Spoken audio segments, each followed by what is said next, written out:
I paid $4,600 to cover my brother's mortgage after he got sick. A week later I got a group text, family meeting at 7 p.m. no plus ones. They meant my son. The one with autism.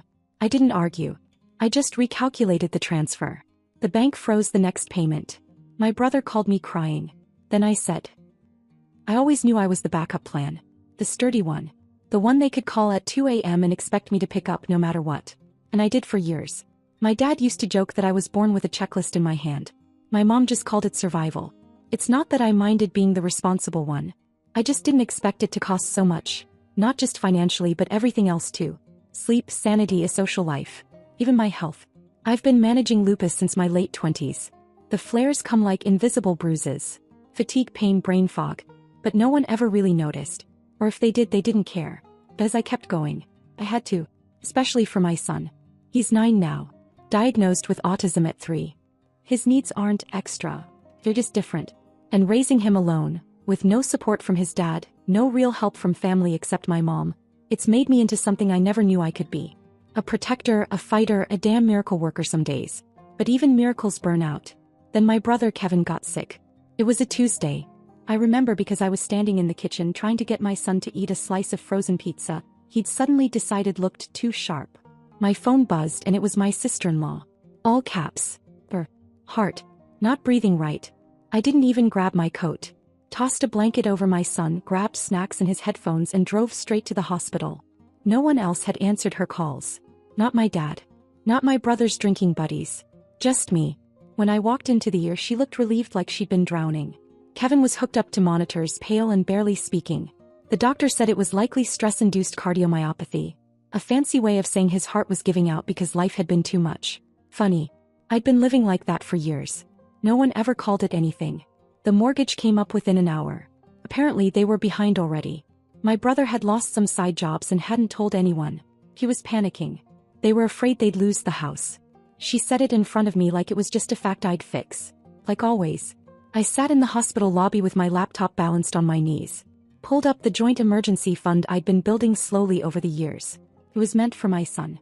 For any sudden needs, therapy changes, medical emergencies, his future. I wired $4,600 to their mortgage lender, scheduling 2 months of payments. Not a single thank you. Not then, not later. 7 days later we got the group text. Family meeting at 7 p.m. No plus ones. The wording was enough to stop me cold. No plus ones. I knew what they meant. They meant my son. They didn't say it but I knew. He wasn't loud or violent or disruptive. He was just different. And they didn't want different at their little gathering. Probably thought it would make things awkward. I stared at the message. My brother had been out of the hospital for 2 days. Already upright, already back in the group chat like nothing happened. And somehow they thought excluding my child from a family meeting was fine.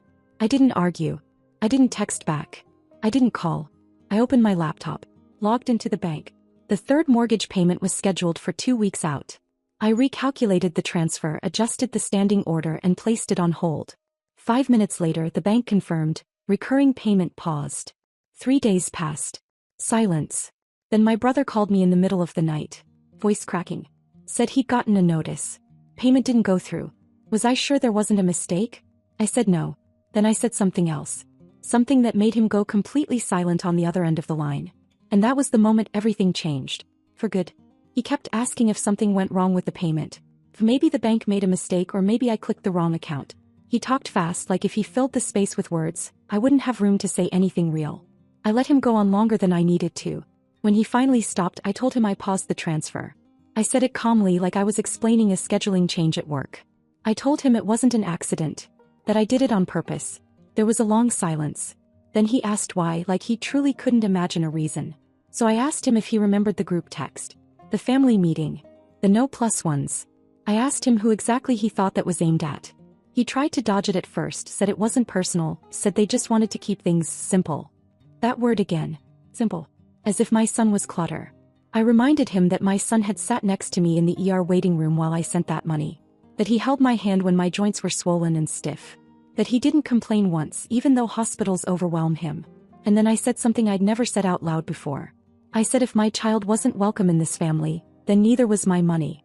Kevin's voice broke after that. He said I was punishing him for something small. He said he was sick. He said he didn't need this stress. I listened, then told him stress didn't start with his hospital visit. Stress started years ago when I became the person everyone leaned on and no one protected. The next morning my dad called. He didn't ask how Kevin was doing. Didn't ask how I was holding up. He went straight to telling me I was being dramatic. He said families make sacrifices and that I was lucky to be in a position to help. He said Kevin had a wife and kids and responsibilities. As if I didn't. That was the moment it clicked. In their minds, my son didn't count as a real responsibility. My health didn't count either. I was just expected to absorb the impact quietly, endlessly. A week later, Kevin's wife called. She didn't mention the text. She didn't apologize. She talked about the bills instead. The mortgage notice. The late fees. The way her voice dipped when she said they might lose the house if they missed another payment. She asked if I could just help this once more. Just until Kevin was stronger. I told her I couldn't. She pushed. Said I didn't understand how hard this was. I almost laughed. Instead, I told her I understood exactly. Then I repeated myself. But after that, the tone changed. Shorter calls. Longer silences. Messages left on read. Then my dad showed up at my house. He didn't knock politely. He stood there like he owned the place. Said we needed to talk this out face to face because I was being unreasonable. While he was talking, my son walked into the hallway behind me. My dad looked past him. Not at him. Past him. That did it. I stepped outside and closed the door behind me. I told my dad to leave. He tried to argue. I didn't engage. I just repeated it until he walked away, angry and loud enough for the neighbors to hear. That night I called my mom. She told me she'd argued with them about the text. That she told them excluding my son was cruel. That they laughed it off and said I'd get over it. She sounded small when she said it, like she was used to being overruled. She also told me something else. Kevin's condition wasn't improving like they said it was. And for the first time I realized this wasn't just about money anymore. It was about lines. And I'd finally drawn one. The silence lasted longer than I expected. 12 days. No texts, no voicemails, not even a guilt-trap forwarded prayer chain from my dad. Just stillness. I'd been waiting for someone to break it, for the next emotional invoice to arrive. But when nothing came, I didn't feel dread. I felt something else. Relief. I started sleeping through the night again. My son, who usually picked up on my stress like a radio signal, seemed calmer too. He started humming more. Started asking questions again the way he used to when the world felt safe to him. We spent a Saturday morning reorganizing his dinosaur figures, and for once I wasn't checking my phone every 10 minutes, expecting a family crisis to drag me back into chaos. Then on a Thursday around lunch my mom called. She asked if I had a minute. I could already tell by her voice she didn't want to tell me what she was about to say. Kevin had passed out at home. His wife found him slumped on the floor of their bedroom. Back to the hospital. This time the tests weren't concerning. They were alarming. It wasn't just stress anymore. His heart was weakening. Fast. I asked if he was stable. She said yes for now. Then she said the hospital gave him a long list of things he needed to start doing immediately. A diet change. Cardiac rehab. Multiple medications. Follow-ups. Real rest. He wasn't doing any of it. He'd been back to work part-time. Doing little side jobs again. Mowing lawns, picking up cash jobs where he could. He told everyone he was feeling better, but apparently he'd stopped taking his meds after a week because they made him tired and foggy. That was when I understood. He didn't believe anything bad would actually happen to him. He thought things would fall into place like they always had. Mostly because I'd always been there to catch what dropped. The next day his wife called. I let it go to voicemail. Then she texted me. Said she knew things were tense but asked if we could talk. I called her back. Maybe a part of me hoped she'd say something different this time. That there'd be some sign they understood what they did. But no. She went straight into it. They were behind again. This time for real. The mortgage company had sent a notice about the next stage. Legal stuff. Foreclosure would begin in under 30 days if no payment was made. Kevin was too sick to work, she wasn't making enough on her own, and they had nowhere else to turn. She said she hated asking. But she did anyway. She asked me to cover just one more payment. Just to stop the process while they figured something out. I told her I couldn't. She started crying. Real sobs. And for a second I felt like the bad guy. Until I remembered how my son looked at me after that group text. How confused he was. How I had to explain to him why we weren't invited.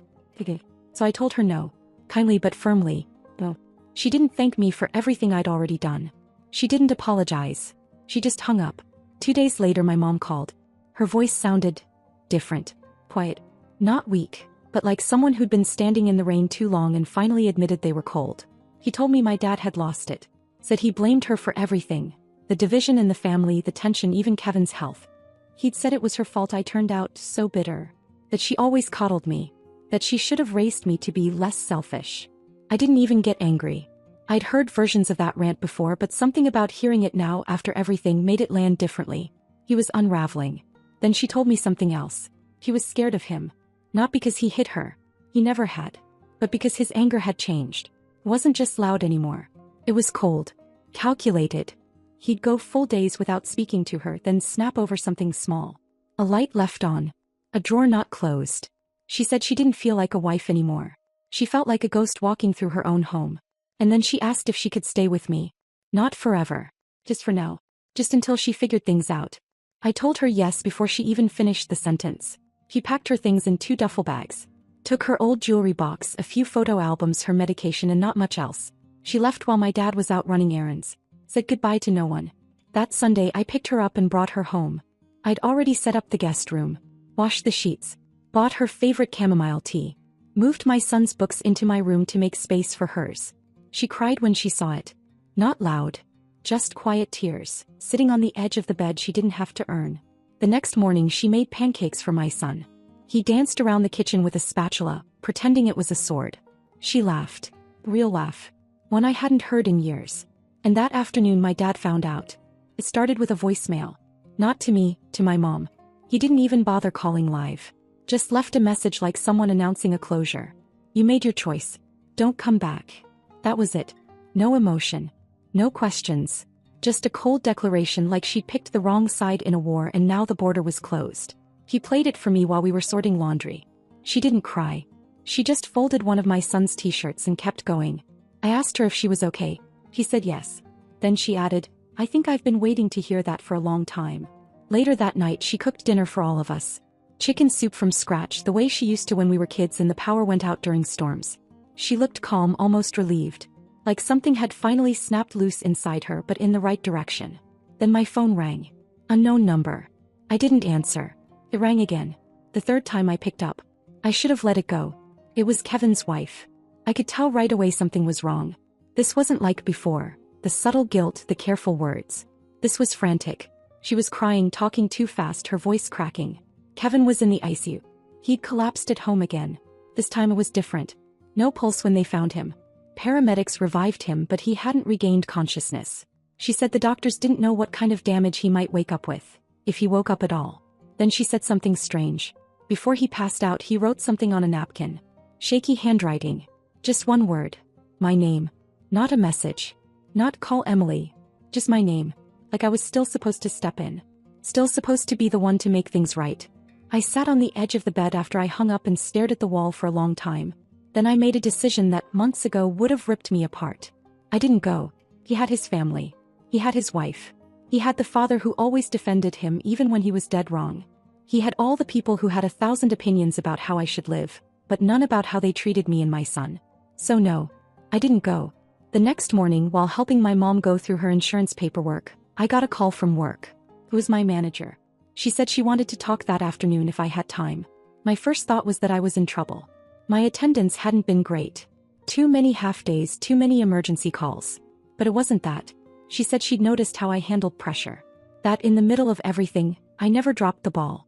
That the way I managed projects, even while handling personal chaos, made her believe I could handle more. That she wanted to offer me a promotion. Came with a raise. A big one. And flexible hours.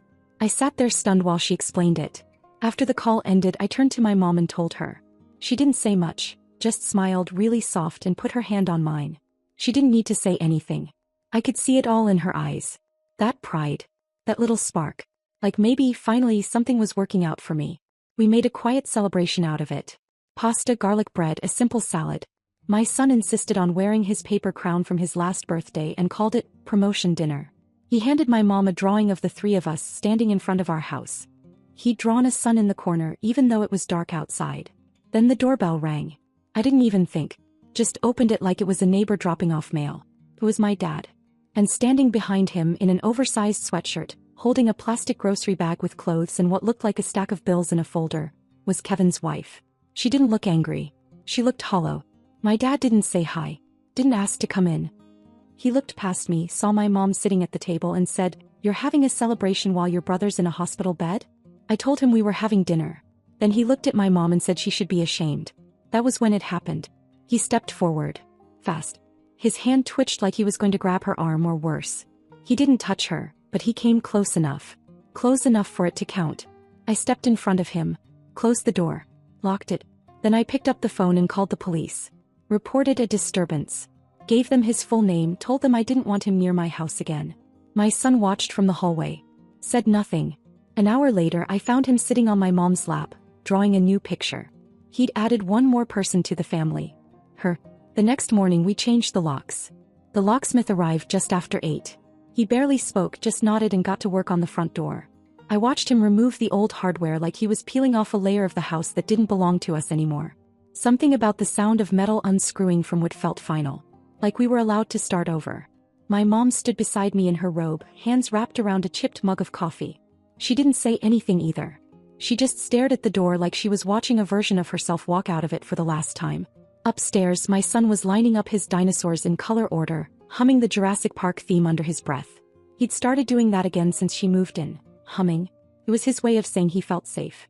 I hadn't realized how much we'd been holding our breath until we finally let it out. Around 11 I got a call from work. It wasn't my manager this time, it was higher. Someone I'd never spoken to before, someone from corporate. They said they'd been reviewing performance reports, internal notes, project logs, and something had come up. They asked if I could meet them for a quick in-person meeting that afternoon. Nothing serious, just a conversation. I barely had time to overthink it. I showed up wearing what I always wore, plain black slacks, a button-up that hid the worst of my flare-up swelling. No makeup. Hair pulled back. I felt like a tired version of a former self. But the meeting wasn't what I thought. They'd created a new role. A leadership position. Department-level authority. I'd be managing a small team, building out a section of a program that hadn't existed before. They said they'd been watching me. The way I stayed consistent through pressure, the way I carried complex work despite the circumstances I'd quietly endured. They said people noticed even when I thought no one did. Then they offered me the job. Right there. It came with a 30% raise, flexible scheduling, remote options, and, for the first time in my career, actual authority. No more being someone else's backup. I'd be the one making decisions. I accepted before I even got back to my car. On the drive home I cried a little. Not because I was emotional, but because my body didn't know what else to do. After all the years I spent asking for permission to exist in spaces that barely tolerated me, someone had finally opened a door I didn't even know was there. When I told my mom, she clapped once and then covered her mouth like she couldn't believe she'd made a noise like that. Then she hugged me, a real hug. The kind that sinks into your ribs. We made dinner together that night. Not out of necessity but to celebrate. Nothing expensive, just roasted chicken and rice, but we ate like it was a holiday. My son wore his paper crown again and handed me a note he'd written in all caps. Good job, you win. After we cleaned up, we were sitting around the table when my mom's phone lit up. A voicemail. From my dad. She didn't want to listen at first. Said it was just going to be more of the same. But I could see something in her. Curiosity maybe. Or closure. She handed the phone to me. I pressed play. His voice was different. Not shouting. Not angry. Tired. Like someone who'd just realized something too late. He said Kevin was awake but not well. That his brain had been affected by the lack of oxygen. He wasn't responsive most of the time, couldn't remember things clearly, and might need assisted living. They were talking long-term care.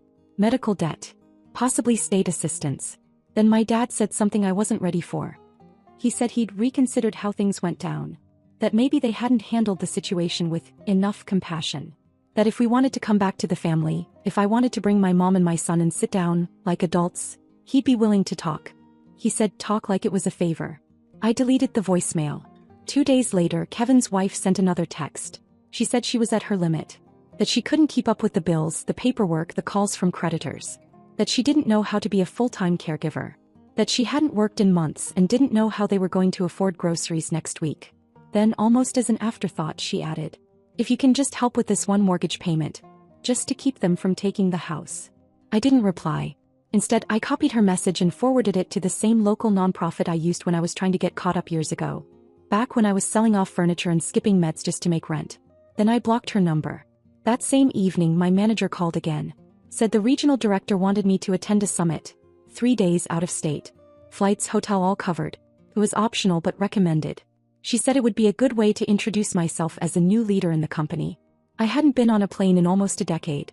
I said yes before I could talk myself out of it. When I told my mom, she just smiled. Then she said something that caught me off guard.